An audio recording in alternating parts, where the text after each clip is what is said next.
又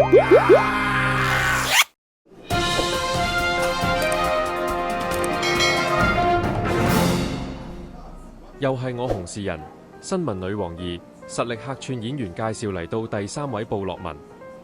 布洛文飾演升降平台倒塌意外輕傷者，響電影公司威逼下協助上演公關 show， 神情百般不願及無奈。之後搖身一變成為罷工行動嘅牽頭羊，霸氣十足兼具說服力。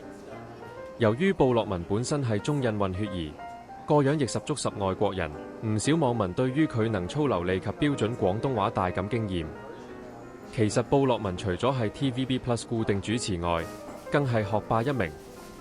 除曾得到香港傑出學生及在香港學校戲劇節中勇奪傑出演員獎外，更報讀中大商業及法律雙學位。令布洛文中學時期還曾擔任過足球隊隊長，懂得吹色士風及彈琴，多才多藝。我係娛樂滿天飛嘅紅事人，留意下集會介紹多一位新聞女王2實力派客串演員。下集見，拜拜。